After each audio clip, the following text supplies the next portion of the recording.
Vizag's heritage narrator. And why Vizag heritage? It's got a sense of three things. I.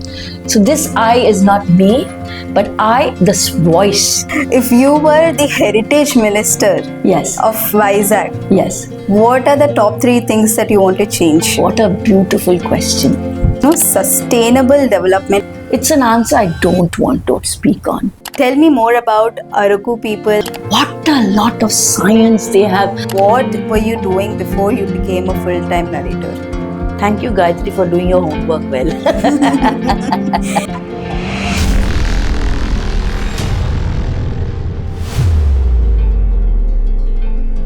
That's when I gave up.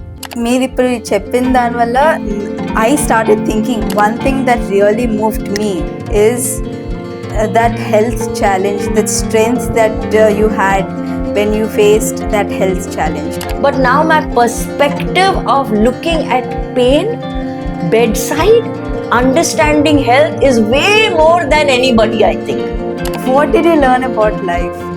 What is there to learn? You just live your life. When was the last time you did something for the first time?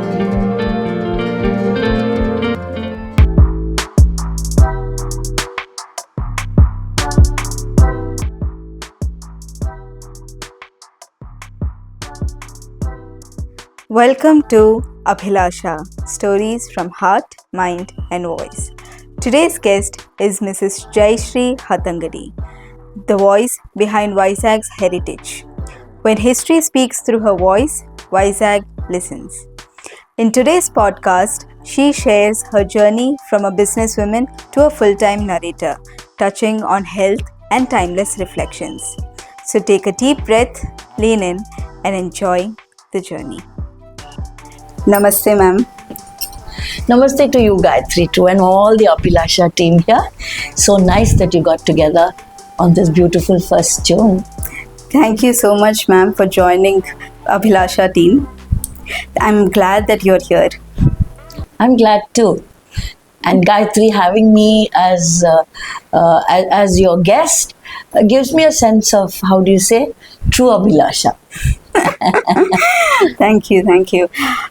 చాలా రోజుల నుంచి ఎదురు చూస్తున్నాను for this day because ever since I met you for the first time I have been trying to contact you. I want you to be on to the show and finally today is the day. How are you doing, ma'am? I'm doing good, and it is a mystery to me too, because we don't know each other. Yes. We've never met each other, really, otherwise. And we actually meet on a heritage site. And that too, when I'm with a big group of people, I don't know who you are. And then you say, I always wanted to meet you. So how do you say, it is destined that we are here to do something for Abhilasha together. Yes. So that's what I feel, yes. Thank you so much, ma'am. Yeah. Thank you. Vizag's heritage narrator. This is what I've heard about you when I first met you. Every narrator, every storyteller has a story of how they started. So how did all this begin and why Vizag heritage? Just like you said, I always like to introduce myself. I am Visakhapatnam's heritage narrator. I love saying that. It's got a sense of three things. I. So this I is not me, but I, this voice of Visakhapatnam, which has another huge story by itself. Heritage is what we have inherited from the city, God knows from how many years. And narration is something that voice which I said, why I, is being spoken. I am Visakhapatnam's heritage narrator, has a lovely story. And you say, why Visakhapatnam? Is that your question? Yes. This is my hometown. I was born here. My parents are from here. And my నాన్నగారు Anakapalli. So ఆయన అంతా ఇక్కడదే. So ఇది really Visakhapatnam అనేది పెద్ద నాకు అమ్మమ్మ ఇల్లు summer vacation తప్పించి పెద్ద ఎక్కువ నాకు అనుబంధం కానీ పెద్ద ఎక్కువ మంది తెలియడం కానీ I don't have. I have traveled the world out of interest, out of everything. And somehow in all this, heritage has always been a very core important area. And so when I reached Visakhapatnam, and I wanted to tell a story. There was very little to tell. And yes, with the help of others, finding out, suddenly it was like a treasure trove, huge. Something started coming out. Of course, there are lovely people who are involved, who are historians, archaeologists, people who work long time back, intact members, things like that, who help saying that yes, we have a story, but why was it not told? No answers. That is when I thought, how do I say, nothing begins easily. Everything begins like small pops of activity.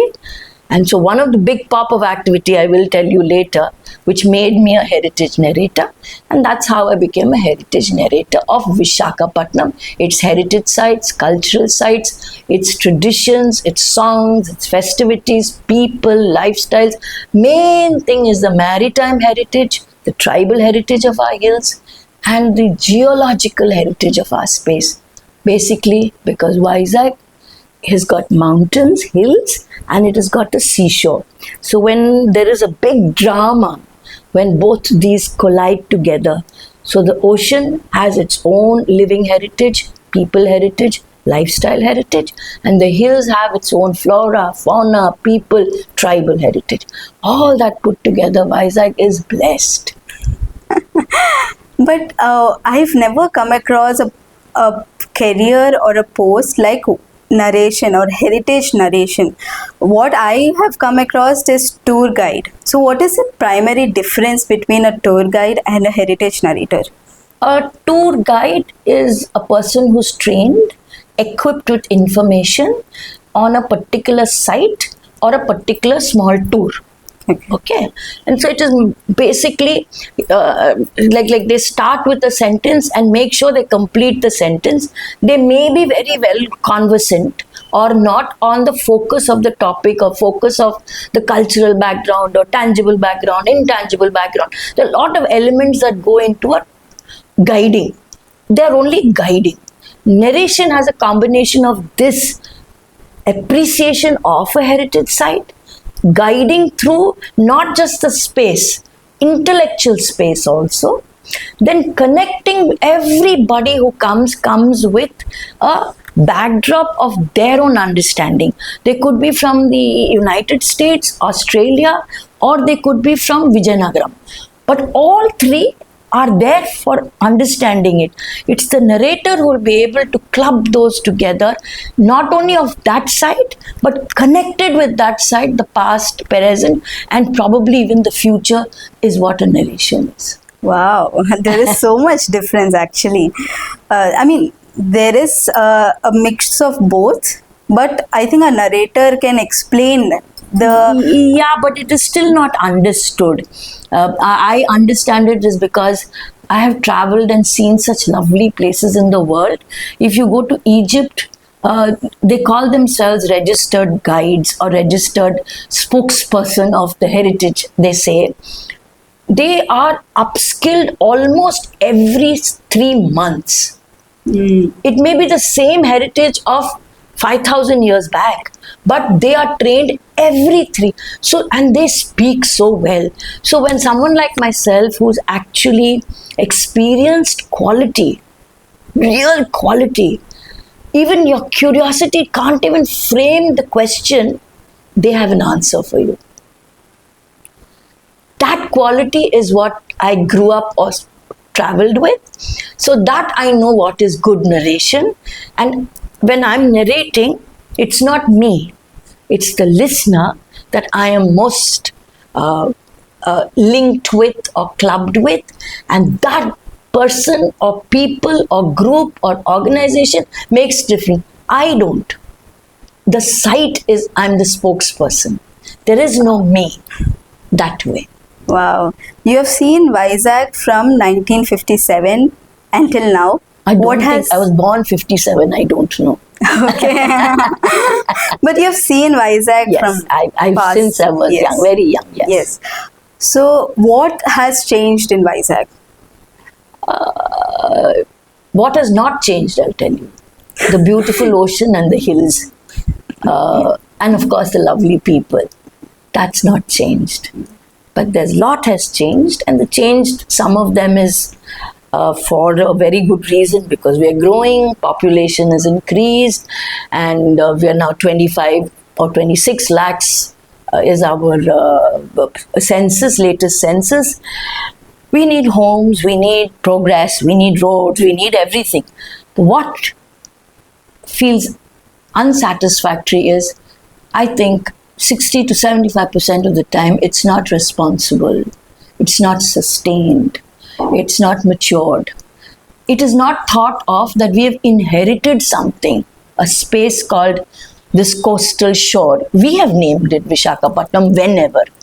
And we are going to give it, maybe God knows for how many more generations later.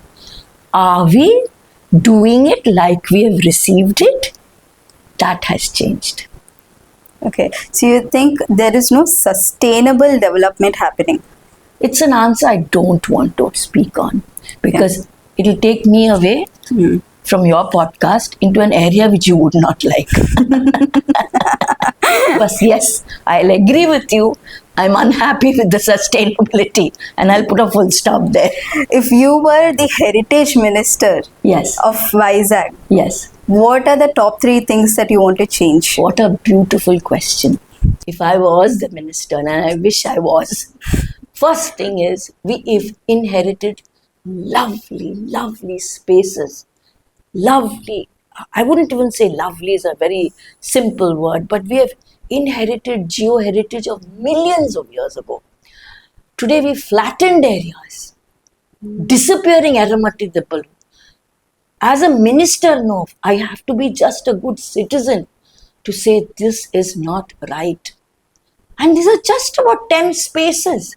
You look after those 10 spaces, the dignity, character, pride, prosperity, the very intensity or the core value of our city changes or remains like it is supposed to be. Okay, so you will say that we have to, maintain or don't spoil our heritage. You've sites. gone the other way. Maintain, spoil is that you've already done something and you want to maintain it. Okay. You've already destroyed it, you want to repair it. Don't even go that side. Just leave it as they are. Arrest further deterioration because of rain, because of some natural reasons. That's it. Don't even come this side. Okay. What are the unforgettable incidents or moments whenever you took a heritage walk or whenever you did a narration? What are the unforgettable moments that you can share with us? I've had plenty. I've had an elderly gentleman crying. I have children's eyes popping out. I had children saying that, no, we still want to hear from you. I want people asking me to autograph and tell me something. I've had students or people coming from different parts of the country, like Varanasi, or maybe even some religious spaces from different, and say, why don't nobody tells us stories like this? Why don't they do this? And I have it all the time. And in fact, you'll have pretty young adults coming from different parts of the world. Our children is one, because they already understand it.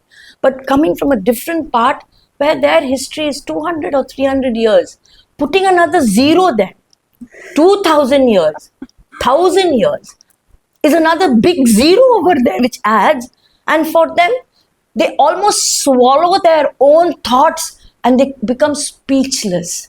So I sometimes have to knock on their head and say, it's okay, yes, the world is far more older. So I've had some wonderful moments. Nice. Yeah. Very good. So I came on a Buddhist site. What are the other narrations that you do? That's a good question, Gayatri. Yes, we have a couple of Buddhist sites. Yes, that's another big entity by itself.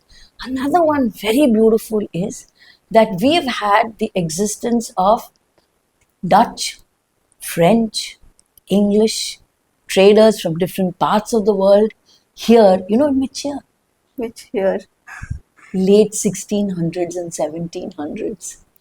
And it was a vibrant city with all this around end of 1700, 1800. And then we already started having the East India Company. We've had the company rule. Then we've had the British Empire. So all that, we have got landmarks of all that in our town even today. So one of the very, very interesting walks is from Town Hall, which is in the old town, and I take them to 10 points and I finish it at the lighthouse. Another very interesting one, and many people ask me to do it. I've just done it about maybe a week back, is 180 degrees and 8 plus stories.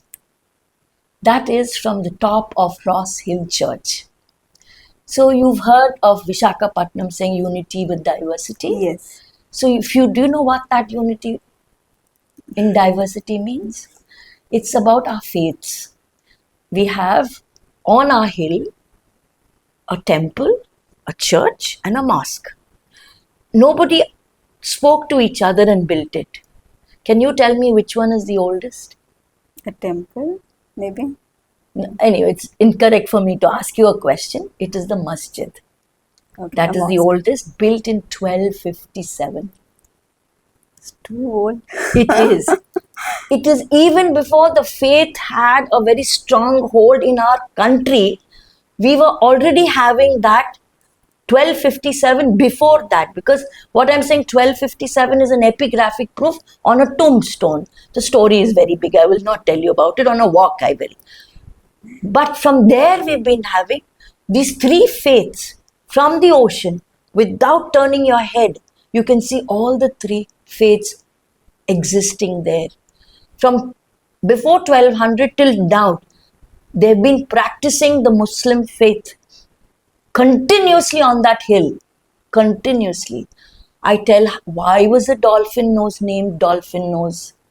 I talk about the groins of what the sea erosion has been done, why Ross Hill and the church was built what it was, how did they build the port and the harbour, who did what they did.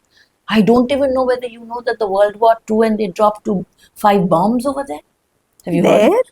In Vizag? 1942, April 6th. I have no idea. I know many of Vizag should know this. They should hear these stories because that gives you how we were probably, they say, all of them say it was a fishing village, but that must be a long ago. It was a trader's village or a trader's town mid 1700s, and today it is one of the biggest port of our country. You know, 1712, I think, I'm not sure of the date, there was a Porta Nova, Netherlands, tradesman who named his boat Vishakhapatnam Merchant. Really? Yes. And he used to sail from Madras to Calcutta and stop here. His trading was so good that he named his boat Vishakhapatnam Merchant, and he came from Netherlands in those days. That's the story. Why is narration important and how does it impact our lives? And why don't Vizag people know much about Vizag? You've got a lot of questions there. But anyway, see, it's not about Vizag narration. It's about Vizag story. So, what has happened, I would say, is that this is not belonging to a single person or a group of people or an entity. It belongs to us, all of us. The state administration, whoever be the government, should have all this out. You have interpretation centers wherever you travel in the world. You have small, good museums, you have interpretation centers. And today, technology is so good. Even a small room this size can take you across years. Why don't we do it? And it's all available. Material is there. Why don't we do it? That question mark, I don't know who is going to swallow for you. But till then, I will continue telling stories. And you said many people don't know. You are still very young, but I wish now you know. But thousands and thousands have come on my walks. So it is a word of mouth. I don't advertise so much. I don't charge at all. So it will pick up. But I wish the state government or the city administration actually said, we own this heritage. That would make a world of a difference. And that gives the city its character. Anyone visiting, anyone part of Vizag will want to know and want to share and make it that pride and prestige. That's narration, that's heritage. Amazing. What is special about Vizag is we have the hills, we have people there, we have the tribal people there, we also have the ocean, sea. Tell me more about Araku people, their tradition, their livelihood, and also you have published a book called Girijana Vaibhavam. Tell me more about that. 2023 is when our district, Vishakhapatnam, got cut, or rather got smaller, and now it's ASR district. So for a long time, Vishakhapatnam district included the what we now call the ASR district. Even today, if you ask a tribal, me the district empty Vishakhapatnam ane antaru gabukkumani ASR an alku raadu kuda. So anyway, so 56% of the landmass was in the hill area or the tribal area. That was all, that was Vishakhapatnam. So that is why my narration has always been that. I've been doing it since 2005, not narration, but involved with the tribal people. So what is so beautiful? India is diverse, culturally, traditionally, languages, the way we attire ourselves, the way we are. And tribals form a very integral part of our country. We do speak about the Northeast, we do speak about the Santas, we do speak about the different parts of our country. We have it. We also have it in the Eastern Ghats. And there we have so many different tribes, and no two tribes have not very different, but they are pretty different in the way they celebrate life, festivities, their dress, their food. Today everything is meshed up. But if you looked at it about 15 years or 20 years back, they didn't even come down their hills for a long time. So I, as a person who didn't know, just like many people, when I came here in 2005, I just went on a visit saying, I'm going there. And I didn't know what that going there meant. And that's when I saw this huge difference of what no one knows. And I remember when I came back from these visits and trying to tell my mom and my grandmom and anybody else, Ada, avuna, alaga, akkade, ikkade, nu 100 kilometer dooranlo. And I used to come back telling these stories, and it is not one or two. The way they live their life, the way they, livelihoods that they do, whether it is beekeeping, farming, pottery, so many different things, building, carpentry, everything is still got hardly any tools, still got hardly anything. They're so resourceful with everything that is around them. Bhashal veru, pandagal veru, paatalu veru, పద్యాలు వేరు, చెప్పిన విధానం వేరు. అంత వేరున్నప్పుడు ఏది తెలియపోతే పుస్తకం రాకపోతే ఏటి రాద్దాం. That is what Girijana Vaibhavam is all about. And that is the beauty of this tribal area. And yes, I love to share that too a lot. Okay, tell me, what is that one thing that you've learned from Araku people, and also what is that thing that not the common people know about Araku and Araku tribes? It is unfair when you say about one thing you learned. There are many. Hundreds. You can say I was a zero when I first started, and today I have so much, it sort of bursts out of my heart.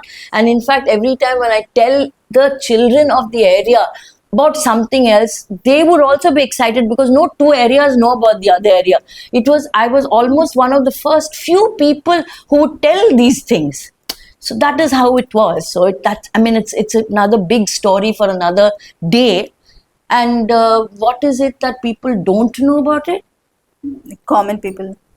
Still pretty zero. Because even now, ఎక్కడికి వెళ్తున్నారు అరకు, ఏం వెళ్తున్నారు, jacket వేసుకుని ఒక photo తీసుకుని selfie కొట్టుకుని వచ్చారు అంతే. నువ్వు వెళ్ళవరా క్లౌడ్స్ చూసావా, కొండల మీద చూసాను చాలా బాగుంది ఫినిష్డ్. సో అది తెలియడం కూడా కాదు, అది సిగ్గుచేటు అనమాట.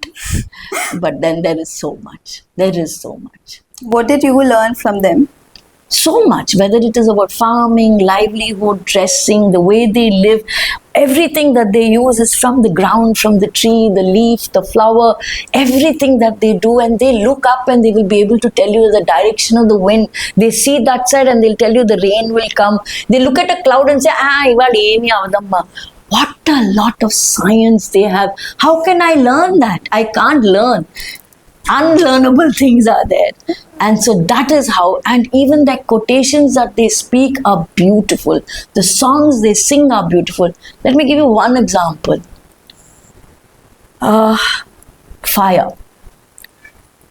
How does any rural or any space, if you burn a fire, including a tribal, కర్రలు తెచ్చి పెట్టి అగ్గి మంట పెడతారు కదా.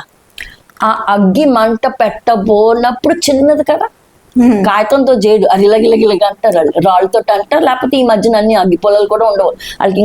వాళ్ళకి ఎప్పుడూ ఒక అగ్గి ఉంటూనే ఉంటుంది. ఒక అగ్గి నుంచి ఇంకొక అగ్గే పెడతారు వాళ్ళు, స్టవ్ నుంచో అదే కుంపటి నుంచో దాని నుంచో. సో దానికి ఒక పదం ఉంటుంది. ఆ అగ్గి అలా పైకి వచ్చేసరికి ఇంకొక పదం ఉంటుంది, ఇంకా పెద్దదైతే ఇంకో పదం. అలాగా వాళ్ళకి 18-22 పదాలు ఉన్నాయి, only to denote the quality of the fire and the color and the height of the fire. You say, I started a fire, it is a big one, smoke dead. We don't have words, but they use that one word and you will know whether it is this high because of the intensity of the heat, not the height. Everything combined in the language called Kui. You tell me, it doesn't have a script. Many people tried to make a script, but they originally never had a script, and they speak these languages. You understand? To some extent, or at least I pretend to. They understand Telugu? Yeah, now everybody is, our education system there is so mainstream, they don't even allow them, or it is not inclusive. They've got rich diversity in flora, in the fauna, in the people, in the way they, but that's not included in their curriculum. So they want to be like somebody somewhere, something, because they hardly meet. Like maybe one of the few people who go to meet them in their schools is myself and some officials from the administration who always got pokey faces. They never smile. So that is all they know, maybe a doctor and a nurse, and then their parents and teachers. So their exposure is so low, but they're always imagining that there's something somewhere, but all the richness is in their land. They don't think that is rich. They don't think that is something to be proud of. They're still like that. Not still, they always were proud. Today our mainstream education has removed the pride. And that has been done so fast, so beautifully, and it's deteriorated the entire ability to say, it's my land. Whereas they didn't even know it's my land, they loved it. It's just that they never thought they were different from a tree. That rooted there, I rooted here. అంత అందమైన ఫిలాసఫీని ఇప్పుడు ఎక్కడికో వెళ్ళిపోయి ఏదో చేసేయాలంటారు. వాళ్ళకి ఎలాగొస్తుంది? ఎలా చేయగలరు వాళ్ళు? వాళ్ళ భూమి తాలూకా బలం, వాళ్ళ పద్ధతుల తాలూకా బలం, వాళ్ళ వ్యవహారం గురించి బలం, ఆ బలం పిల్లలకి అర్థం అవ్వకపోతే వాళ్ళు అక్కడెందుకు ఉంటారు? ఎక్కడికో వెళ్ళిపోవాలనుకుంటారు. వెళ్ళగలరా? వెళ్ళలేదు. అది తీసేస్తున్నాం మనం ఎడ్యుకేషన్ పేరులో. సో ఇవాళ కూడా నేను ఎవ్రీ 2 monthsకి 15 రోజులు నేను అక్కడే ఉంటాను. I stay there and I contribute my time there. I hardly make a big difference, but I contribute my time, and it's a very, very, how do I say, rewarding for me and for them. You're doing a great job, ma'am.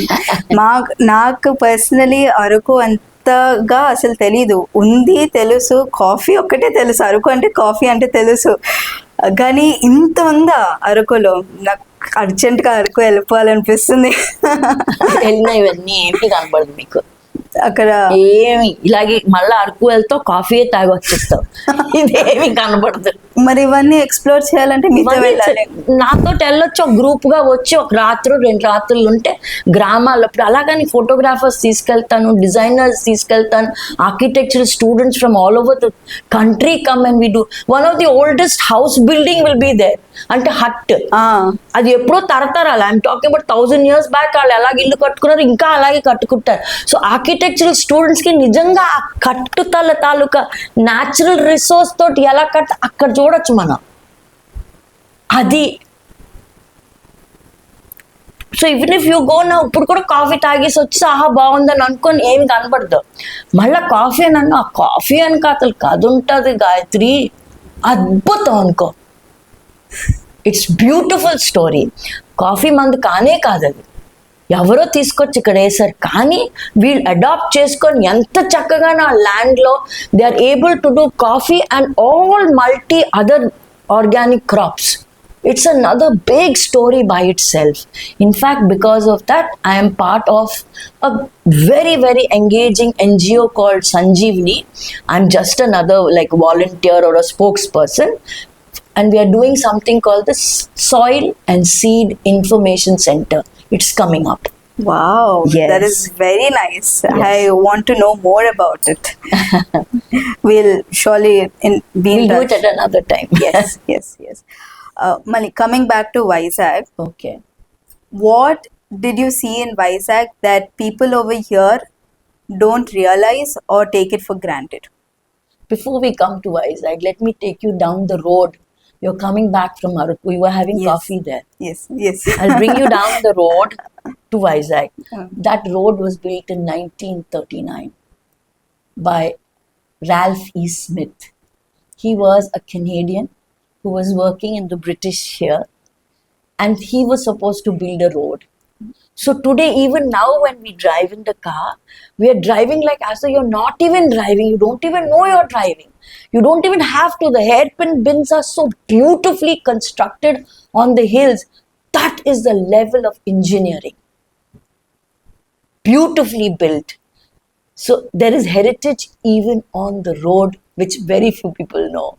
And then he went and he wanted to build, because he was asked to build a church there. At Anantagiri, he said he'll build the church there. And then he went on a horse because there was no road that time when he was investigating, he's engineering a road. He went on a horse and suddenly realized that just about few kilometers higher, the highest point of Araku, that is 3936 from the sea level, is the highest point. That's where he's built the church now. Sunkara Metta Church is over there, and you'll see 1939 over there. Wow. And Amazing. after I revealed this story by another contributor, they changed the name from Sunkar Metta Church to Ralph E. Smith Church By his name. On by his name. Yes. Yeah. Nice. Yeah. So we've come back to Vizag now. So what did you say? The question was? What people over here don't realize about Vizag or take it for granted? It's a very big question. They do take it for granted that yeah, it is by the sea, it is beautiful. You know, that is a granted. Besides that, it's a very big question to answer, because if you really love your city, we have a complete coast. I don't think in any school they've ever taught you about a lighthouse. You are a shore city. You are a city by the ocean, and you don't know about lighthouse. So what is that I'm going to talk to you about? We don't know what is erosion. We don't know the sea creatures that are there on the rocks.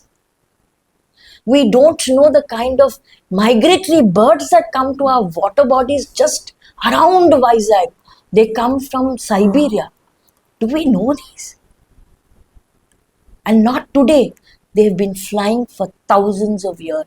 Tekkali near Srikakulam. It's a community-based bird organized by community.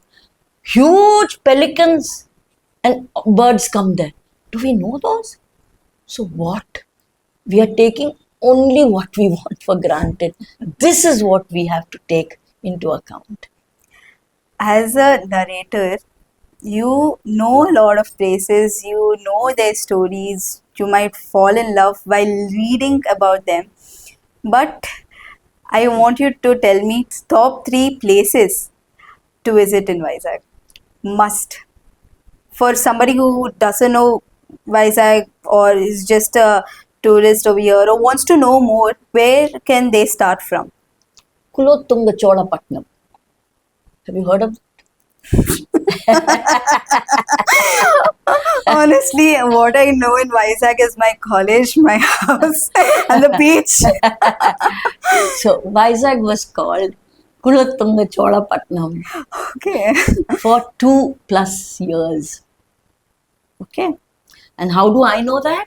There is a complete big rock and it has got sculpted, epigraphed, which says from 1087, it has been named from today, it will be called Kulothunga Cholapatnam. So I would say Simachalam temple is something which everybody who comes to Vizag should visit it. Not just to fold hands and pray and to get a big car or get married, but to see the generational people who did not rule. This part of Vishakhapatnam was there under their rule, but they did not rule it like have a throne here or palace here.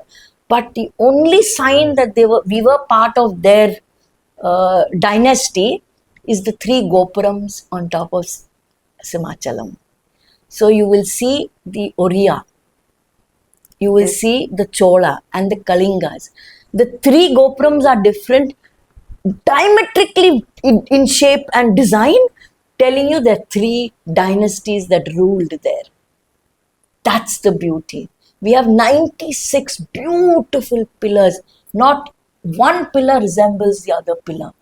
And if you stand against the pillar and you're looking up, an entire story is carved in stone. Nobody tells you about that.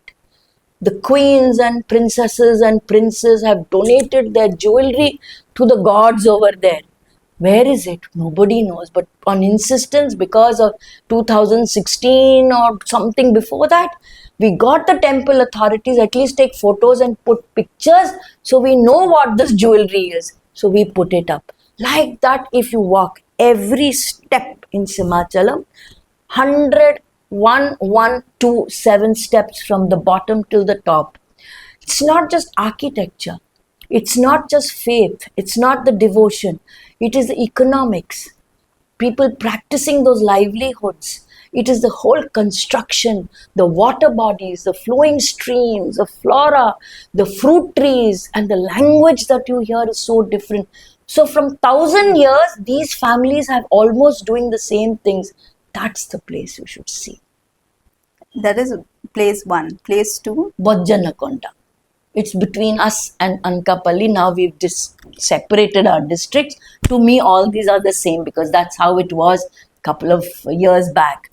Bojjanakonda is a Buddhist site, which is about, I would say, 1st century BC till 7th century CE. That means nearly 600 to 800 years, it was thriving. So Buddhist has 3 stages: Theravada, Mahayana and Vajrayana. Very clear. No site across our country will show you strong signs of these 3 landmarks which you see here. Buddhist carvings, Buddha carvings, Bodhisattva stories. You will see it all there. It is not even 45 kilometers from here. But there's no guide. There are 2 boards there. Very good boards. Way to toilet, way to drinking water. It does not tell you timeline. It does not tell you anything. And there is no guide. So what do? Forget narration. So when I take people over there, it's they don't want to come away from there. It is one of the most beautiful, enriched site. And I speak from excavation notes of 1906, Alexander Rea, who was a British archaeologist, Survey of India. Nice. And the third one. And the third one would be 180 degrees and 8+ stories from Ross Hill. These are the 3 spaces, meaning sites. One thing one should do is walk along our coast with a marine biologist. I tell you, hundreds and hundreds of creatures who do not know what a human being is thriving in colonies over there. You look down, look at the colors, you look at the beauty of how they are. That's what people should know about. Wow, I'm so mesmerized and awestruck by this amazing heritage that Vizag has. Really amazing. I think I have lot to explore. I think I've explored There is. zero, nothing but Vishakhapatnam. Amazing. I see that before you becoming a full-time Vizag heritage narrator, you were a businesswoman, you were a trainer, and you wore many hats. So, can you briefly explain or briefly tell our audience what were you doing before you became a full-time narrator? Thank you, Gayatri, for doing your homework well. Yeah. Yes, I had a big life. I'm 68 now. Yes, I've lived a very full life. Yeah. So, what was I before? Uh, I will cut down all my early life and I'll just come to the time where in 1980s, early 80s, I started Reach Marketing Services right here in Vizag, just out of a dream thinking that I can do it. It's not just I can do it, I did it damn well. And I'm very proud of myself that I did it. But unfortunately, something happened which we had to shift to Chennai. So I shifted to Chennai, and by 85, I set up something called again Reach Marketing Services. And this was small. It was my dining table was my table, and my entire office was in 4 boxes. So minute it became 5 o'clock, I would pack everything and put it under the dining table, and my office shut. That's how I started to becoming 3 offices, looking after several companies, several brands, several things of launching in Chennai for a long period, nearly 20 plus years. Wow. And one of the biggest ones was being part of the financial industry. So, launching banks, credit cards, liability products, credit products. I've done all that. But in all that, one thing definitely was standing out or very, very clear in my dictionary was I am engaging a person or a, a promoter to engage with a service, product, or a concept.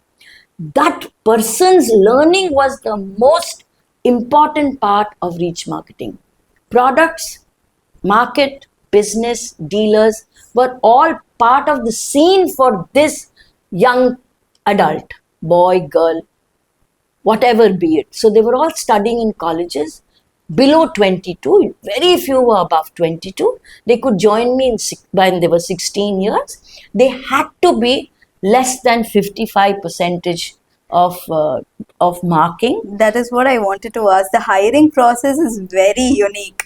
I mean, this is not what we expect when any agency or wherever we go, we expect that okay, we need to hire somebody who has done little academically well. But this hiring process is very unique. Why did you think of this unique method of hiring students who are from 16 and above? Actually, I belong to that category. Poor in studies, not very academically engaging, and I had how do you say, the desire to do well in life, like earn, right from when I was a teenager. So I understood that facet, which if you're academically good, you have a huge career path, lot of channels to do. But if you don't have that, there is something called only myself, me. I have to find that energy. I have to find a way within my own talent system or communication system or my knowledge, understanding of wisdom system to make it in life. Breaking, we can keep on breaking, but while we are breaking, we are actually making. So for that breaking, you need a space which says, chalta hai yaar, it doesn't matter. That was Reach Marketing. Because everything that you do, they say success. What is success? Success is because you did something or made more profit. But for doing that, how many people must have slogged their ass off somewhere? So that is where the space was. All of us begin somewhere. No child can walk without falling, crying, hurting, blood coming out. It has to happen. Exactly, even in life we have to.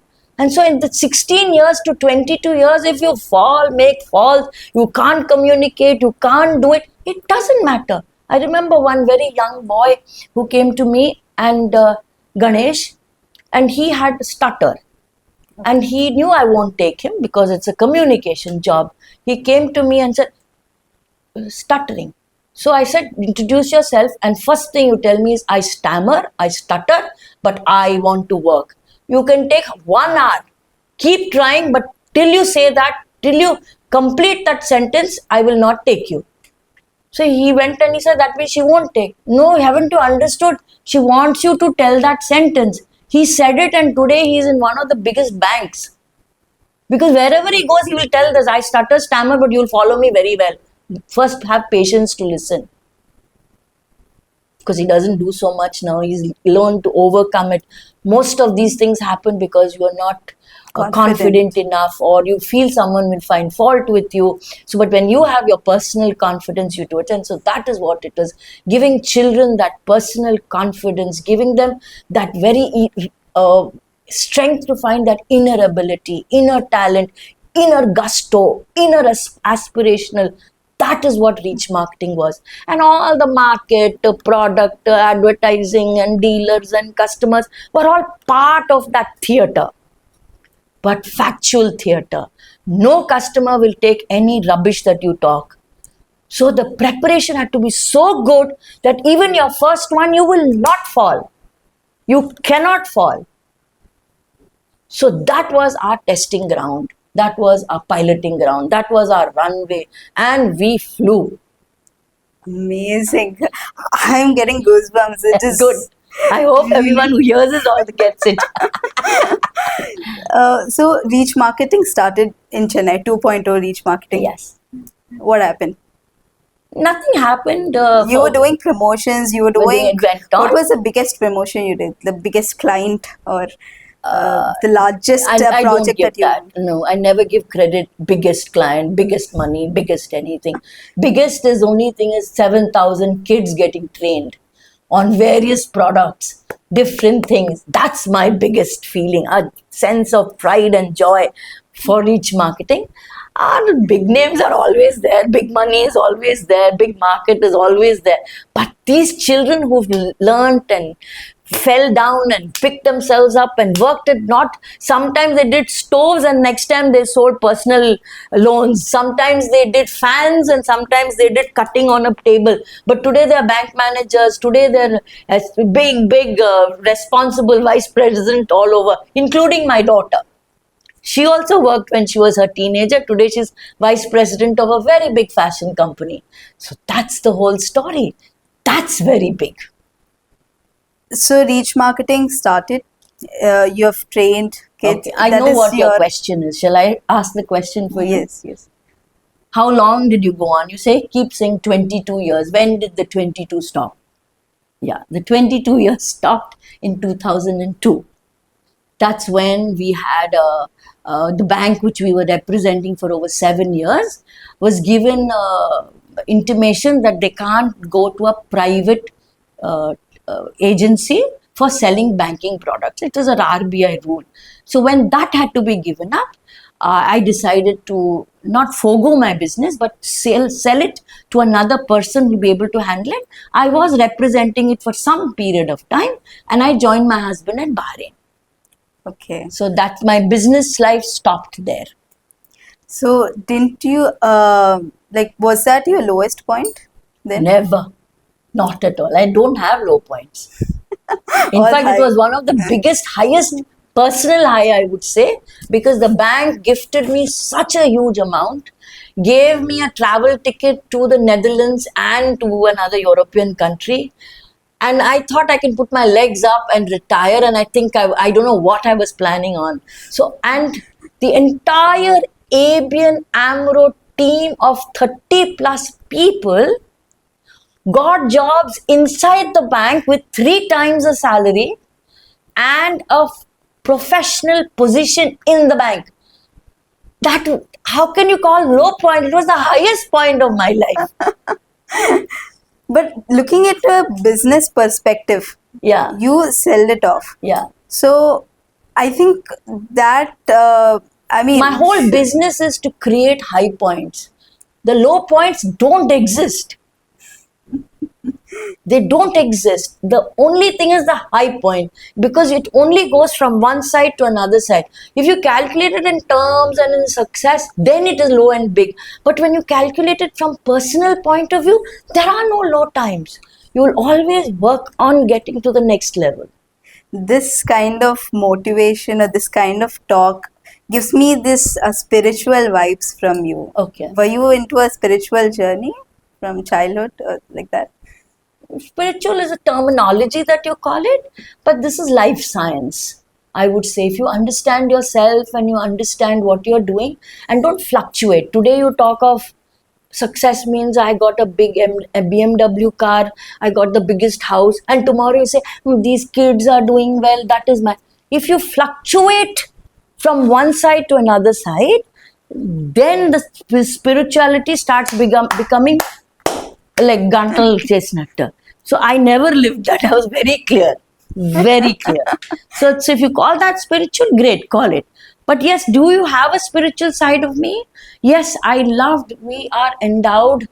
I did not know it as heritage, but I definitely knew something we have in our Hindu way of life, the Vedas and the Upanishads, which my grandmother, for a large period of her life, would always speak about it, not in a religious point of view, but more on a Vedic point of view. And I always thought that was very fascinating, and I knew nothing about it. That one, when I came to Vizag, I decided to know more. How do I know more? That's when I found a route, and I did go to a lot of Chinmay mission spaces across the country. So Taitra Upanishad, Mandok Upanishad, Mandok Upanishad, then so many others I would have been part of, and that I would only hear. I might have understood, might not, but it definitely gives you a signature of your time. I always speak of signature of time. When we go somewhere, when we meet someone, when we talk to somebody, when we do something or whatever, we are many people tend to be careless. They don't understand that you're leaving a signature on that moment. Every moment, wherever we are signing our time. Because that's how. So there's something called Jayashree quality. I love that. And I will never, ever try to give excuses if I didn't do properly something. Yes, it might go wrong, but I will try and correct it, or I'll try to reorganize it to get the end result what we anticipated. So that is my signature. Amazing. You said you were into promotions, right? Yes. Tell me the top 3 skills that one should learn to become a good promoter of a product or a marketeer, or nowadays a social media marketing or media manager. Guys, you want to start a promotional agency? No, I just want to promote my channel. I don't want to learn.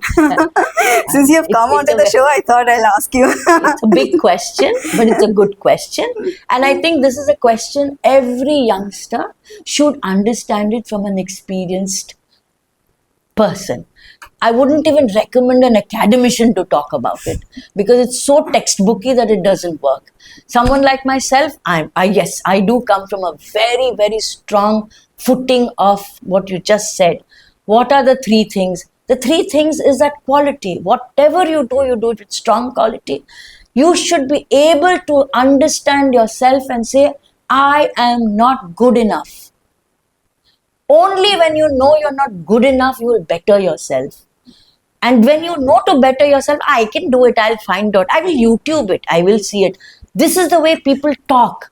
But no, there are people who will assist you if you really go for it.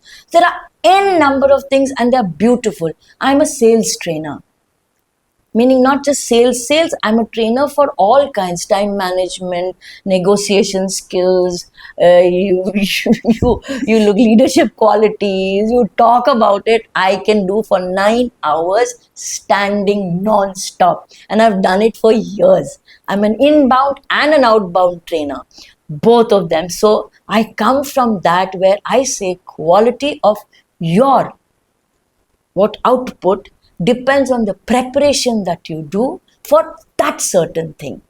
That's what it is. Very nice. So after going to Bahrain, what happened? When did you come back to Vizag then?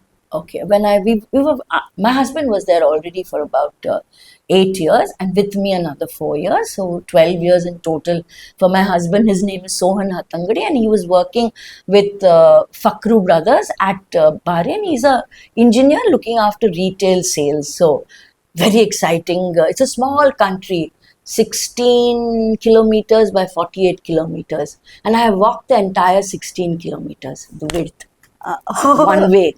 I walked from one end to the other end. Continuously? Yeah, on one day. Early morning to the other. My husband thought, Sohan thought I was crazy. But then, unless you do it, who will do it? I did it. Yeah, and then we love to be crazy. every time he would tell me, those days we still didn't have those mobiles. He said, give me a call. I said, why? He would say that you don't hit somebody. That's all he would say. But anyway, I did that. And I reached, and I'm visiting Bahrain already a couple of times. It was not new. But 2002 end December, I landed at Bahrain. I had already retired, and I thought, I'm putting my legs up. I've got a huge bonus from ABN AMRO. I've got a travel ticket to do Europe and Netherlands. And I thought that was what my life is. But it was 15 days, and I met someone very interesting.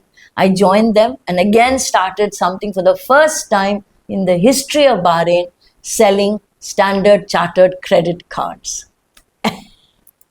And that concept was unknown, but still because of my backing, because of my lot of my core competencies. That's so, yeah.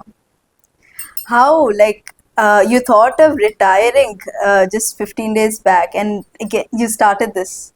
Life is every day.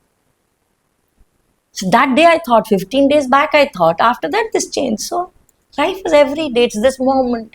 I met you. Maybe I'll become podcaster tomorrow. You'll invite me, right? I don't think I'll do it. I love to be a guest. So, you're a sweetheart. Thank Wish you all the best. Thank you, ma'am.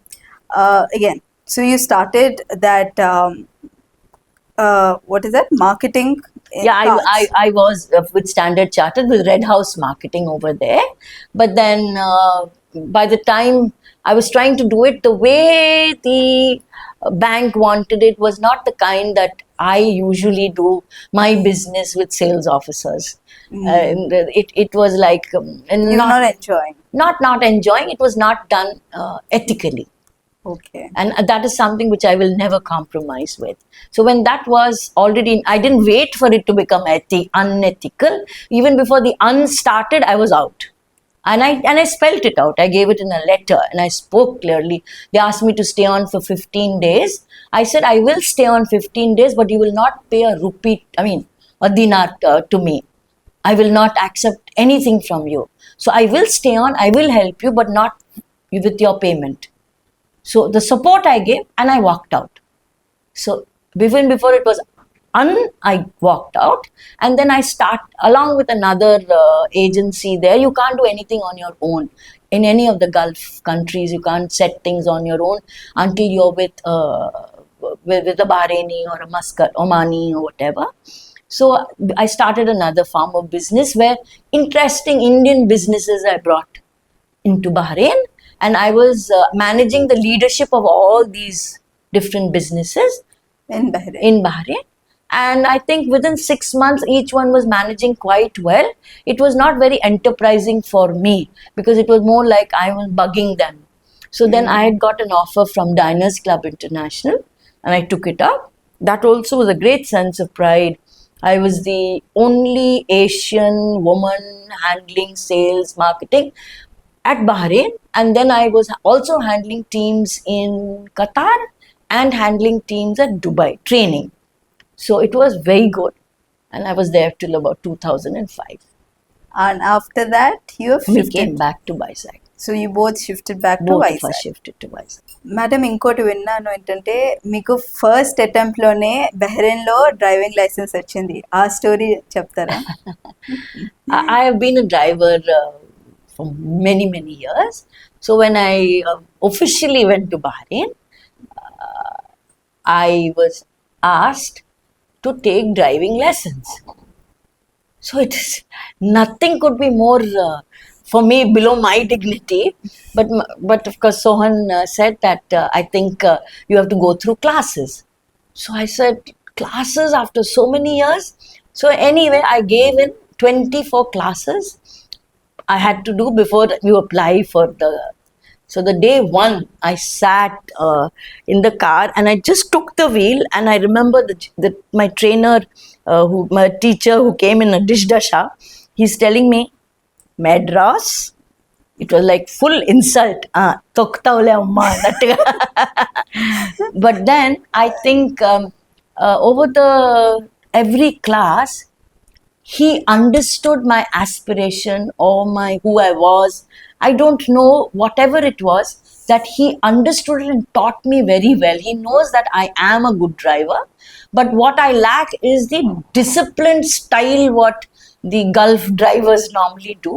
So, and I would, after he even taught me, I would practice in our compound because you can't take it out. In my own compound, I would practice. So by the time I came for the next lesson, he said, you've learned very well. Half in Bahraini, half in this. So he was always impressed that I learnt my lesson properly. Did you go out? He would ask me. I said, no, you told me don't go out, and never went out. So that is how it is. And then, yes, my husband, who got it on his third attempt, I don't think he liked it that I told you, told me where normally things go wrong, and he drove and showed. Sometimes they give you the wrong kind of instruction. You're supposed to think and say that is not the right thing to do. Either stop the car or don't do it. Do what is correct. They just try to misguide you because he's taking a test. Yes. So that is what happened, and I got it. And I remember that the gentleman who did the test asked me, what is your name? I said, Jayashree. And he said, what does it mean? I said, victory. I remember that very well. So I got it on my first attempt. Yeah. And that is like for the first time a household, I mean, That's what I heard. Yeah, a housewife applying and getting it. That's what I was told. I don't know whether it's the truth or not, but I believe it. So in the first attempt itself, yes, getting a driver's license in the Gulf. Yeah. Yes. But there was a lot of practice and discipline. It was not just like that. It was not because you already knew driving. No, I undid my entire learning to relearn to be a winner of getting a license. That was clear in my head. So none of that experience helped you? It does. It obviously, you can't take it away, but there must be, because I never knew how to reverse like this. Today I will reverse like that. But those days I don't think I did. I would have done twing, twing, twing, twing, twing, twing, twing. And then I always had this great fun with myself. A woman driver, anybody in the world you ask, especially in India, lousy, stupid, horrible driver. So I already got a status. She's stupid, horrible, terrible driver. I will live by it.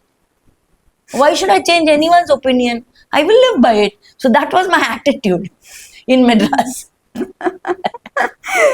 This was the incident in Bahrain. Yes. And then you came back to Vizag. Yes. Relocated back. Yeah. Immediately after you relocated, you became the heritage narrator? No, What no, happened? no. I did not. In fact, when I came back to Vizag, Again, there was this 15 days you didn't do anything. no, and then it was not like that. We came back especially to get our daughter married, and she found a very good partner, and within landing 2005 we landed, 6 she got married. And till then I did not think of what I was planning to do. But our conversations would be that the world is mine. I'll go anywhere in the world and work.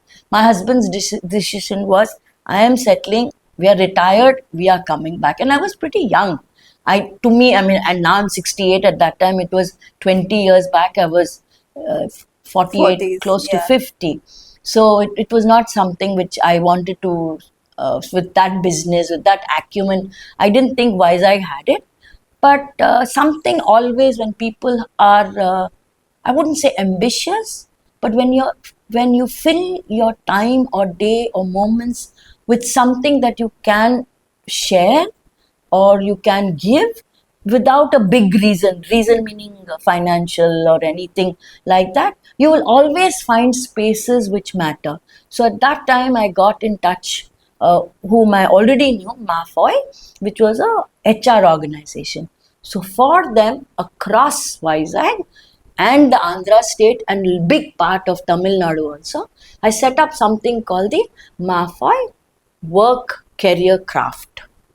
So it was institutes where a businessman would invest in work craft, career craft, learning craft, communication, everything craft. And it would be between 30 days to 60 days. And the students would come and they would all of them are trying to improve themselves while they're working, just out of college, or who's a housewife but planning to do something. Different varieties of different levels would come into this. So this businessman could be a real estate, could be a car businessman. So he really did not understand this business of career craft. I would be there with them for about 20 days, 1 month, and make sure that the flow of the system happened for his own staff. My trainers would all be Mafoy trainers, not his trainers. Only the staff would be his trainers, were our trainers. So I would train the trainers, see everything, how the entire process works. Financially, it has to be good for him. So like that, I must have opened about 30 to 50 units across this state and that state. I would be running around from one place to another, driving in taxis from one place to another. And that is how that was my first big part. And in fact, one of the first ones started was in IAM Vizag.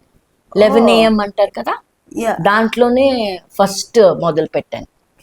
And setting up huge number of institutes like this across AP, Vizag, I think your connections before, because of those, you could do at a large scale. No, these connections and inquiries came directly from Mafoy. Okay. So I was only setting up the business. I was not identifying the businessman or the financial or the accounting or economical viability was not mine. Mine was smoothening, running, sustainability of the business. And that I'm there. I'm too good. So yes, I only stuck to what I was doing. Yeah. I also heard that you were the director of SYA. Who told you?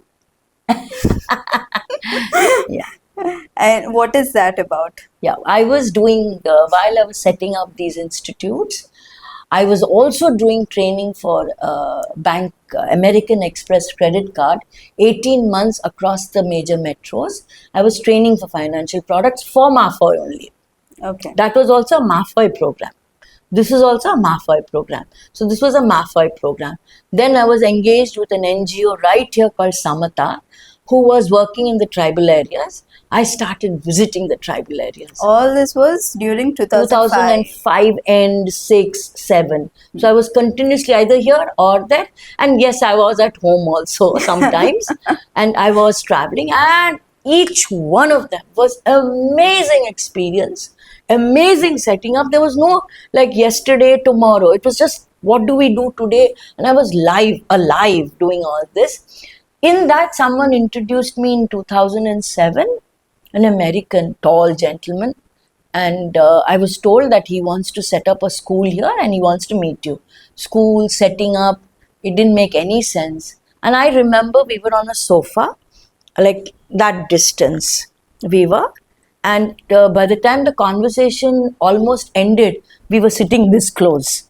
When he got up, when he came and sat by my side, I have no idea. But everything that he was saying was something which I didn't know existed, and something which I thought was given to me in wrapped up like a gift, and said, do something. And that was school year abroad. To me in wrapped up like a gift, and said, do something. And that was school year abroad. It is a very old organization, American organization, that has schools in Spain, Italy, France, China. And after nearly from 64 when they started, 2008 we started in Vishakhapatnam, inside Vishakha Valley, an school where we had 11th and 12th standard students who actually pay. Out of 2,000 or 3,000 who apply, only selected few pay and get it. It's a very high sum, $40,000 per year. And they come and join this. So this is the first time it was set up in India, and it was in Vizag. It was in Vizag, inside Vishakha Valley. Okay. Yeah, and I was director for the operations. So what were your role to do there? So as a director, first thing is do all the dirty work, brick work, everything, all work. So the name was big director, but I did everything from cleaning to pune to set up to make the things, getting carpenter, not paying everything. But I tell you the joy in doing it. I was single because everything comes from there. But they were very magnanimous with their dollars. And it was a beautiful building we set inside Vishakha Valley. It was ready for 60 students. Although the first batch was only 28 students, 5 teachers from the US and 1 was the British principal inside that. And I was the director of operations. So the school running, school programs, initiatives, endeavors, all the teachers that I have to put besides their American curriculum, they would study Indian history, Indian environment, Indian social lifestyle, and they have to do initiatives, community initiatives. So that was the huge thing. So organizing all this was really a massive ordeal. Why the Americans want to send their children to India under this SYA program? Very good question. Good you asked it like that.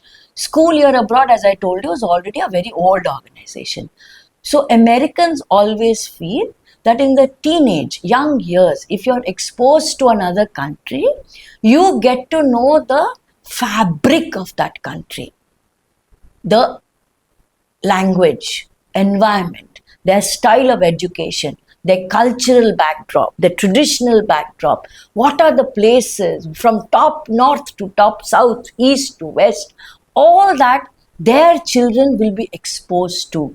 These are not ordinary children. These are meritorious students from very wealthy families who are already must be in very big positions, their parents, big positions in the country. And their understanding is if their children are exposed to countries like Spain, France, Italy, China, India, they will have their children's exposure rooted, because America always loves to be part of the whole world.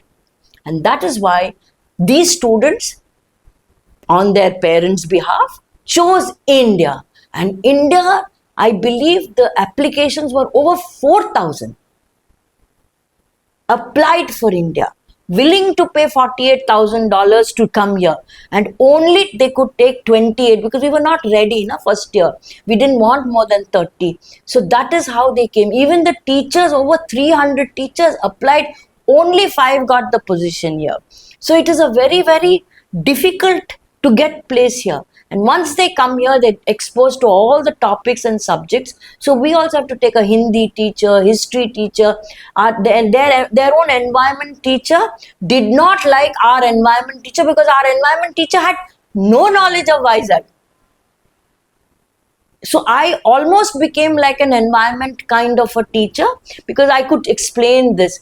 And yes, I think your next question would be like, how did you let them know about culture and tradition of our Vizag? Yes. Probably that's your next question? Yes. Okay. Yes. Believe me, I thought I know about India so much. I know about our lifestyle so much. But their questions, simple, tiny. Why? Why not? Who are they? How do they do that?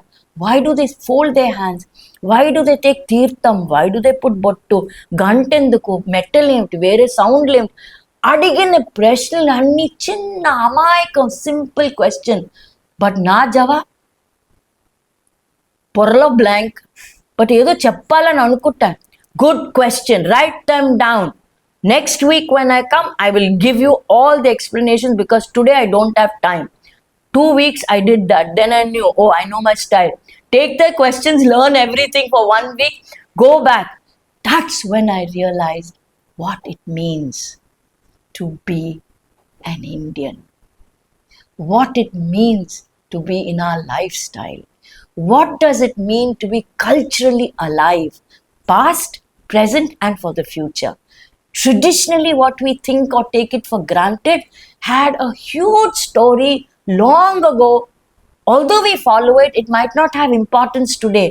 But if you know the importance, you'll smile and accept it for your grandmother's sake or mother's sake. And that was the beauty of who we are and why we are Indian. You're still in touch with those children? Very, very much. In fact, I travel with the teachers across the globe. Really? Yes. Wow. Nice. So you were part of SYA from 2008. From 2007 end till 2012. The program ran only for 1 year due to a bomb strike in Bombay and later on in Hyderabad. We had to close the program. But because SYA made promises here with community, social organizations, they asked me to continue hoping that they will come back. But things didn't fall well. So we had furniture for 60 students. We had many things for equipment, for SY equipment. So they asked me to go to Vietnam, Hanoi, and start SYA Vietnam in 2010. I went there, I stayed there 3 months, again set up an entire new business, homestays in Vietnam. The same thing that you've done in Here, Vizag, same we in did it there, Vietnam. yes. And waited till the director came there and then handed it over. I went for 3 weeks but had to stay for 3 months. And I had to revisit again, but I didn't do it. And I came back. And in 2012, I resigned and said that's enough because there was nothing going on. And I signed off. So after 2012, you resigned as a Yeah. director. Then Kudus came. No, that was 14. Okay, yeah. Yeah. Good. So I became a grandmother in 2011. So that 1 year, although I was with SYA, I was winding up a lot and I was being a grandmother, very good grandmother. And That the grandson should say. I'm not waiting for his compliments. I am a great grandmother. Period. Anyway, so in 12, my daughter offered and said, Mama, come to Bangalore. And I was just generally saying that I don't know what, I've done all this. And today You thought of taking rest? no, I did not. I didn't know where to fit myself in. I wanted to get back to an educational institute very much. And I didn't know how to apply because the mammothness of what I've done, the largeness of what I've done was so much that no, these tiny schools can't fit. I can't fit with them and they won't even understand this. And it is as though I'm showing off. Like imagine taking students to Himalayas, to Agra, to Jaipur, to Kerala, and all that, lot of dollars and all that. And which school can afford to do these? And then from that again to cut down to doing nothing and just being in a school was not my exact thing. But where should I go abroad somewhere to do it? I was thinking, but I thought why not try? I'm a sales trainer. I have been doing outbound and thing. Let me see if I can upskill myself. So my daughter said, stay with me, Mama, upskill yourself. So like you were 50 plus and Yeah. at that age you thought of upskilling yourself. Age was never a criteria for me. I told it's only the day. So you went to Bangalore to upskill. No, I was going up and down. I was a grandmama. She Yeah. was there and she was working. She was with Tommy Hilfiger. And so I would go in the morning by 8 o'clock. I would take the bus by 8. I think 9 was our classes till 2:30. They provided breakfast and lunch. So it was very nice with a lot of students, and all of them were below 45, and I was the grand old woman, and I had so much experience.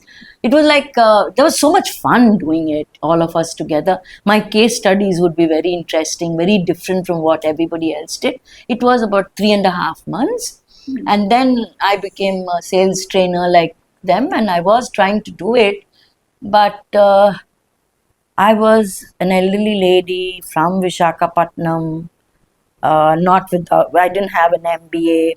So I was not a great choice, someone who didn't know me. But still, the one who was promoting our training programs was a brigadier. And he would say, I want Jayashree Hatangadi with me. So once I did it, people liked. But then all my life, this should be a very big question for you. I have been doing reach marketing, Diners Club, everything when I was part of. I was engaging with the candidate or with the person or with an organization or with a group for doing something better or elevating a product, concept, whatever, over a period of time. So my contribution was always assessed, audited, good, bad, change, how do you do it, how do you improve, what else can we do to make it a much more viable for the people, for the business. Here when you do training, you do 3 days, 4 days training, you come back, you're paid for whatever you do and you don't know who they are. That did not sit well with me at all. It was not my style. So that's when I thought, what can I do? What should I be doing? And I was already quite missing the tribal one. I was doing tribal, but not as much as I thought I wanted to do. 2005, 6, 7, I set up 42 primary schools. I was told that all the schools are closed, government has taken them. So I wanted to know what alternative education was happening. So then in 2014 and 15, I decided no more of earning channel in my life. Everything from that onwards, I will only do voluntary. I'm well invested, I have enough. My needs are slow, not big. We need to run homes, our own home, but it was enough. That's when I gave up. Many people don't understand with your experience, you could have become great, big. Yeah, of course, but who said I'm not? I'm still am. It's how big we are within ourselves. And that comfort in content is the biggest richness one can have. Contentment. And I'm content today. Amazing. I think that is a very key takeaway of this conversation, is that you need to be fully aware of what you're doing, and also you need to be doing it 100% wholeheartedly, not carelessly, not like that, like this. You need to be happy. You need to enjoy whatever you do. Happy and enjoy is another word I don't think I've used at all in my conversation. You won't find me saying happy and joyful. So you say all emotions are equal. I wouldn't say they're equal because that's not correct. But these are byproducts. I am not doing something to be happy. I am not doing something to be joyful. I am doing what I am doing. Feeling happy is like a byproduct. That's it. But that gives you a kick, right? To do a git. So that's why you're doing it properly, na? Qualitatively, engaging well. That is the important part. You don't want to do all this, but I want to be happy. How does it happen? So they'll say, why don't you be happy? How can you be happy when you don't even know what it means to be happy? These are all byproducts. Success is a byproduct. Don't do it for success. Do it because you know you can do it. Oh, I can't do this. Then ask somebody who can help you to do it. Oh, really? I'll find out. That person ditched you. It's okay. I didn't know, but let me find someone else. Keep on doing it. In the meantime, you failed so many times. We don't talk of that. Success happened. But what about this learning? That learning happened is the important point.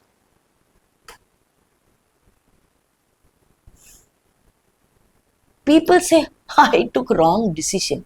Are?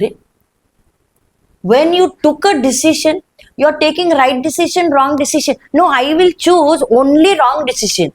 Can anybody in the sense ever take a wrong decision? You take a decision because of what happened. It became incorrect because of something failed. But you did not intentionally take a wrong decision. You took a decision because it was the decision you had to take, not right or wrong. నేను లిఫ్ట్లో వెళ్ళినా మెట్లు మీద వెళ్ళినా లిఫ్ట్లో వెళ్తాను lift వెళ్ళి అయిపోయింది what are wrong decision I took so you see how dumb that is? Yes.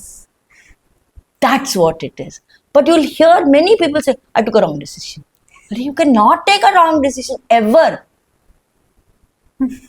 I am a person of wrong decisions. How can you do that? మీరు ఇప్పుడు చెప్పిన దానివల్ల ఐ స్టార్టెడ్ థింకింగ్ అసలు నేనేంటి ఇలాగా ఆలోచిస్తున్నారు ఓ జనరలీ మనం ఎక్కడ విన్నా సరే ఇలాగే అందరూ అనుకుంటారు ఇంత ఇలాజికల్గా మనం అయిపోయామా అంటిల్ సంబడీ టెల్స్ యూ ఇలా కాదు అని అంతవరకు యువర్ ఐస్ ఆర్ షట్ అంతే అనిపిస్తుంది ఎందుకు ఇలాగ అయిపోయాం actually these are something which స్కూళ్ళలోనో లేకపోతే I won't say school specifically but in our general atmosphere we don't do it let's say even for I just give you school example మనం ఏ school మన ఇండియన్ స్కూల్స్ నార్మల్ స్కూల్స్లో చేస్తే don't talk ఎవరన్నా అరుస్తున్నారు don't pin drop silence 12th వచ్చేసరికి tell me about your self from where will that child tell me about my self how all day like pin drop keep quiet don't talk kneel down don't do this don't అని చెప్తూనే వచ్చావు sudden గా 12th వచ్చి tell me about yourself అంటే you can't open your mouth what is the point you studied in the school 12 years you did all this you don't know anything how illogical are the adults so these are just rational or irrational things which as an adult you're supposed to share with the immediate family member, school child, or even that, we just don't do it.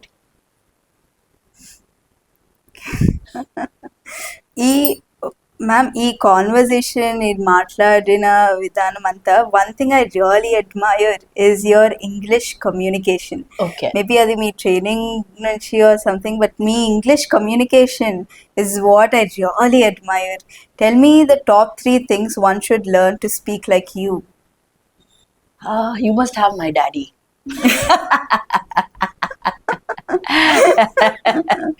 Which I won't give anybody else. anyway, I'm a naval officer's daughter. And my dad is from Anakapalli, but a naval officer.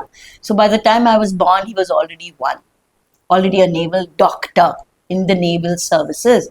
And I think he understood, whether he understood or not, I don't know.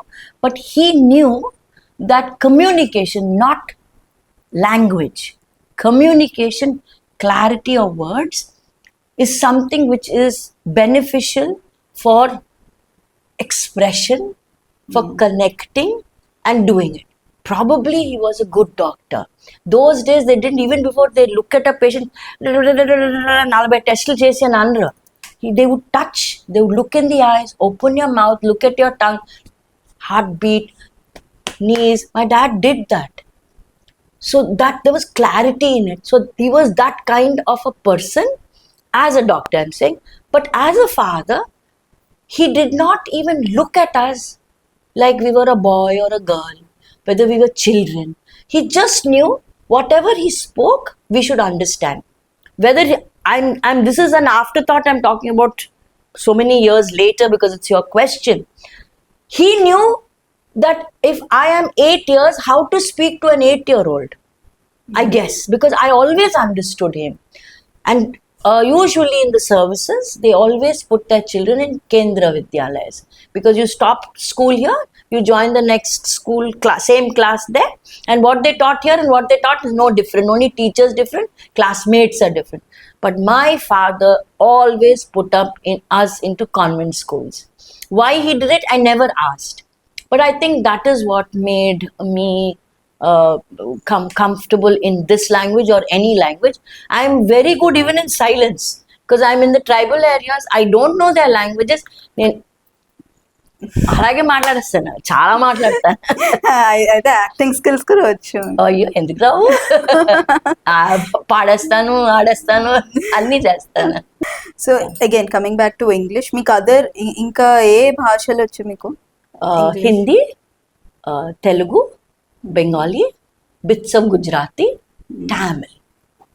Again, coming back to your English speaking, communication. Yes. Top 3 skills that one should learn to speak like you. For me, it is not just English. For me, it is any language. For any language, first thing is, what are we speaking? Why are we speaking? Whom are we speaking to? What are we planning to deliver? If this is there in your mind, you will organize the right words. The same thing if I'm talking to a little boy. I can't be speaking about anything in a different way. I'll first put myself down and I will speak. So what does it? This plan. The plan. You don't have to be a hi-fi in a language. You don't have to be so good with your vocabulary. Because your language and communication is only to that audience, to that person, to this group, to that community. It is not got to do with how much do I know in the dictionary. Who cares? That's communication. Forget language. Then the language automatically comes. How do you articulate your thoughts and present your message? Because I am a speaker, it is immaterial. You are the listener, which is most important. I am very good speaker. Go speak to the wall. Oh, I'm damn good. Speak to the mirror. Very good. Who cares? The whole idea of communication is who's listening, who's understanding, who's taking away, who's bothered about what you're saying. Is there something important? That matters. If that doesn't matter, what is the point? I know the entire dictionary. So what? Go to the mirror and keep doing it, yeah. So you say the listener is important. Yes. In a communication. And if that listener is not, you're not bothered, your communication will be very poor. Your direction of communication. You will have lot of husband and wives fighting because she's opened the fridge. మీరు పెట్టారా అండి లోపల? Fridge లోపల నీ గొంతుకు వెళ్తుంటే ఆయనకి ఎలా వినిపిస్తుంది? And he will go and tell, my wife is such a poor communicator. Why don't you come and tell a fridge మాట్లాడొద్దే, నాతో వచ్చి మాట్లాడు. So it is not language. It's that. It's the communication. And third? The third one is, do I matter? If you don't matter, leave the communication. Leave But no, not that. Do I matter? This whole engagement that we're doing, you can ask your questions, I can do my answers, but do I matter? Because you have an audience. This whole audience is going to listen to me, you asking, and you chose me to be here. That matters. So I could have used like Shashi Tharoor, deadly words, but then it's a joke anyway. That's not the point of why it is. I would sit with a dictionary. I'm like, what? Exactly. And before you finish it, you'll be laughing because you've forgotten what the next word was. So that's not, but what matters is this engagement. So it is not you and me and me and you. It's this entire audience who's listening to us. That matters. Your podcast matters. Abhilasha matters. This sitting matters. That is what matters. Amazing. I think these are the top 3 skills that one should learn. Not just to speak like you, but in general to be confident. No, why not speak like someone? because you learn to be like that. Yes. But then you have to know, why is that someone good? Like someone, you can't be like someone. Oh, that lady speaks like this, that man does like that. That's the point. How important is body language in communication? Very important, extremely important. I am a king and I can't do like this. No, I am a king, I have to be like a king. So definitely a body language matters. How do I develop on body language then? How do I develop? See, one thing is, body language is not something you put in a cupboard and take out. It is within you. So now you may be sick, you may be tired, you don't want to go there, but the person has pressed the bell. You open the door. They want to meet you just for 5 minutes for something important. నాకు బాగలేదు, నాకు ఒంట్లేదు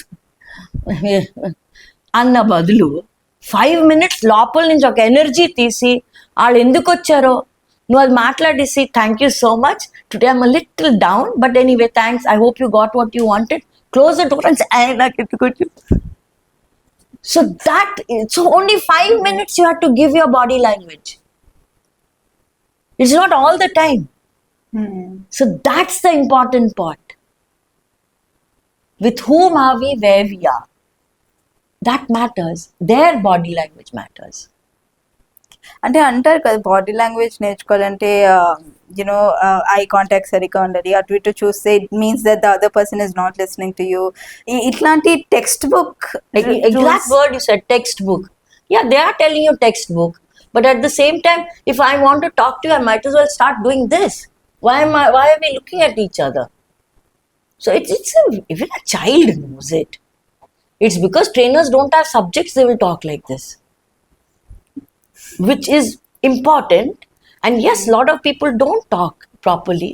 They don't look at each other, they don't modulate their words, enunciation is poor, pronunciation is wrong, lot of incorrect words because they want to sound very big, vocabulary, dictionary is good. So when they misuse the words, so it becomes, I know a gentleman who is his English is not very good, but he would say, now we will change. అదే sir మీరు ఎందుకు నవ్వు we will change ఎందుకు? మరి అదే కదా నా వాళ్ళు అడుగుతున్నారు, వాళ్ళు మారమంటున్నాం కదా, వాళ్ళు మారమంటున్నారు, మీరెందుకంటే మారిపోతున్నారు మధ్యలో. నవ్వు వి విల్ చేంజ్ అంటాడు. Why you want them to change? But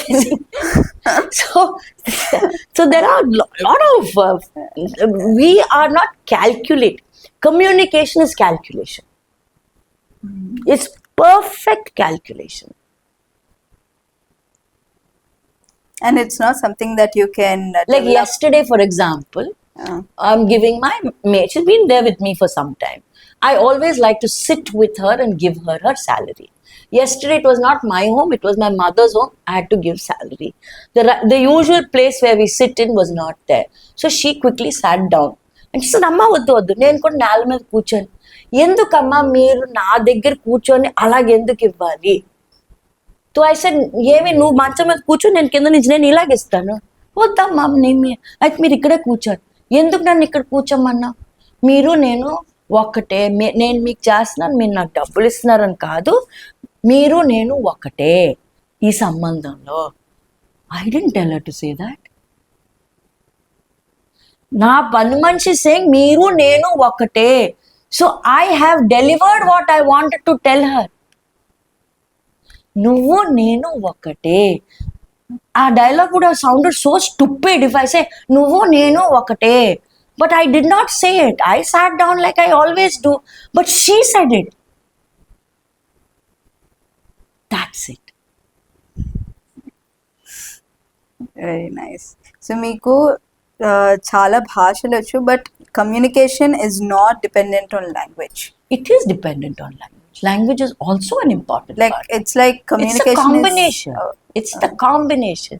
You are already cutting it off. Moga bhasha mande. We are communicating. Language is important. But the whole idea is the structure and the calculation and the people we are talking to. That all. This combination is the calculation I'm talking about. Don't remove anything. ఈ conversation నుంచి I think a lot of people inspire from you from because of that English speaking or English communication nunchi, especially the communication nunchi.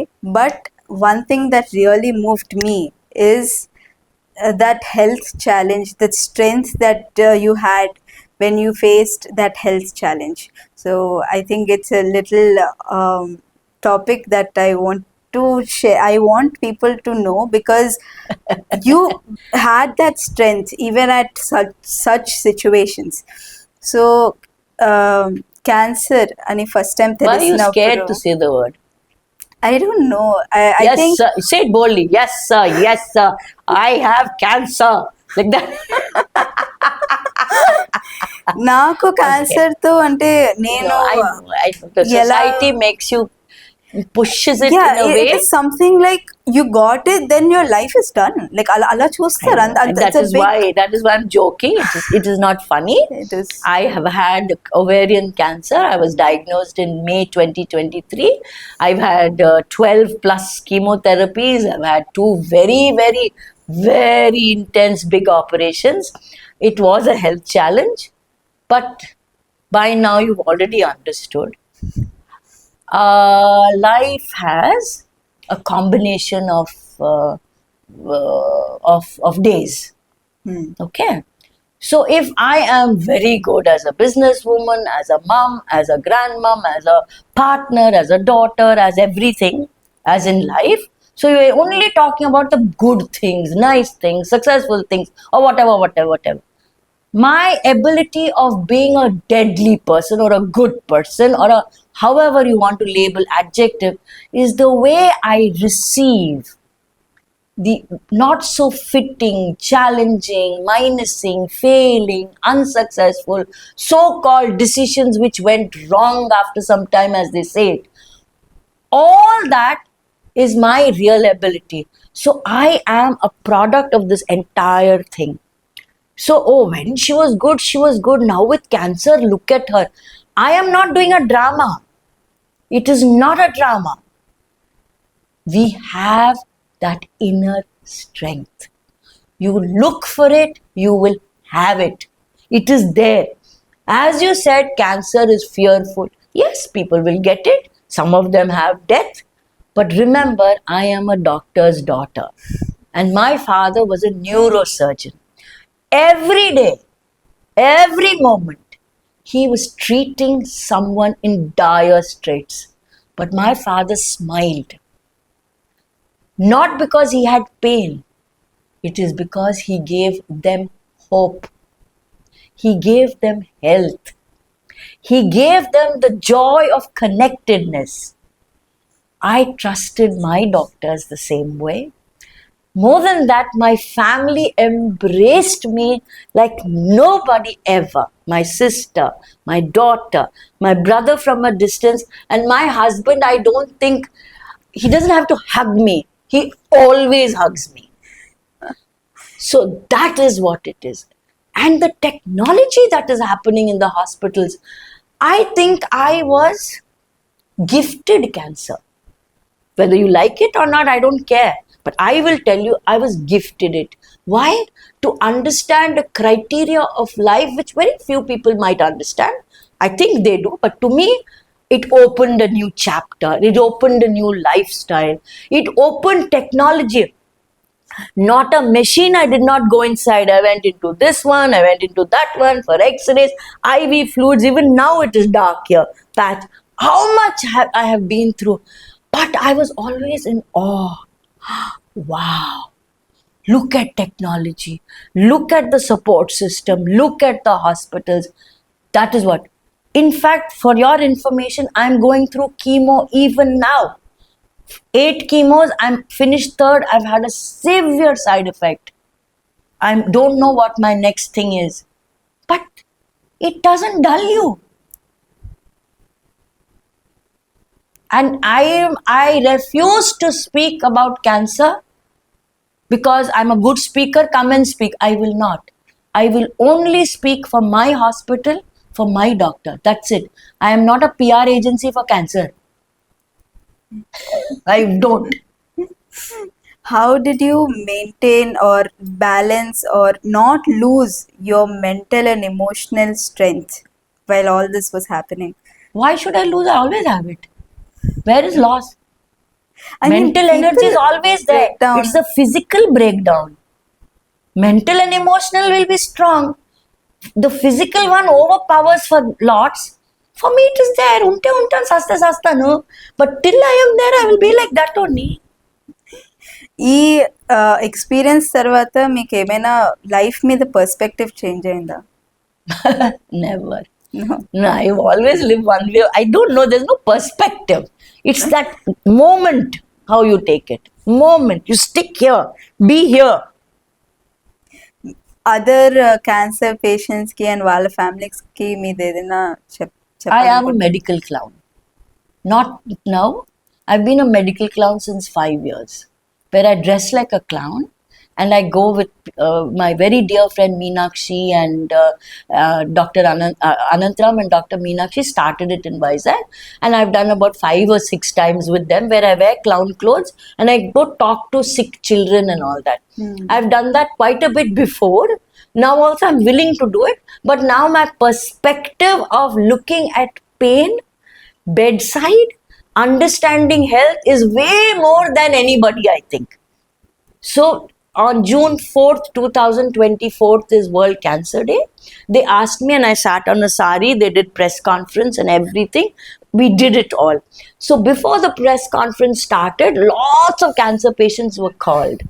And I went around everybody telling, and I did not tell them I'm a cancer patient.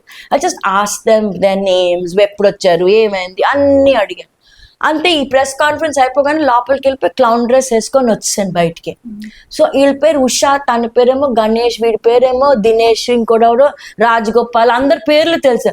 ఏటి రాజగోపాల్, ఎప్పుడు వచ్చావు, ఏమిటి అని అనేసరికి అందరూ పక్కుమని నవ్వడమే. They don't know it is me only. Okay. So I completely changed the atmosphere and we danced like clowns, and all the cancer patients came on this floor and they danced. They've never done that before.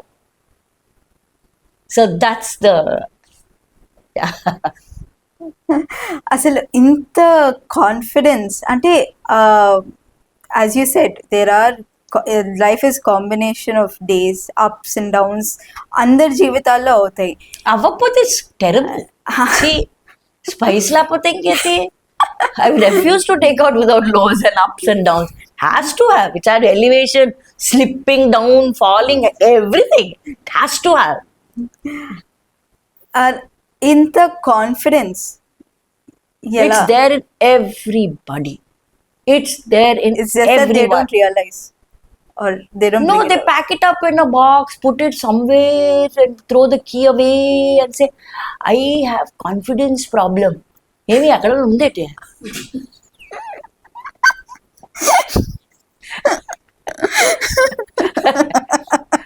Actually, you're very dense in the con.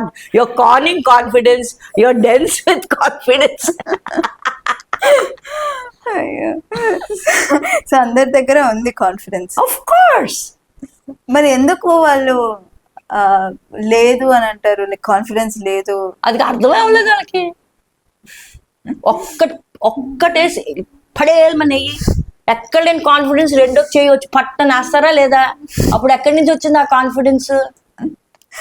It is there with it is there. It is there. It's just that you need the right moment to bring it out. ఇప్పుడు నేను చేయలేను, నేను నీకు bike ఇస్తాను, నువ్వు నేర్చుకుంటేనే నీకు bike ఇస్తాను అంటే ఎక్కడి నుంచి వస్తుంది ఆ కాన్ఫిడెన్స్?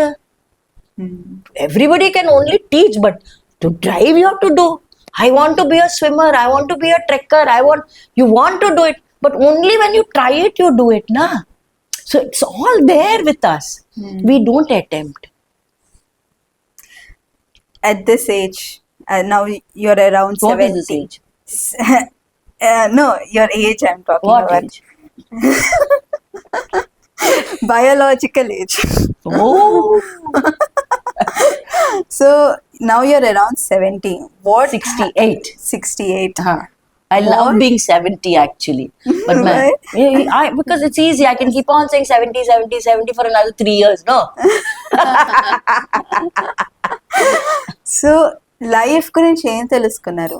ఇన్ని అక్కడ ఒక బిజినెస్ చేశారు, ఇటు నరేషన్, ఇటు ట్రైనర్, ఇటు మదర్, డాటర్, అందరూ అన్నీ ఉంటారు. ఎవ్రీథింగ్.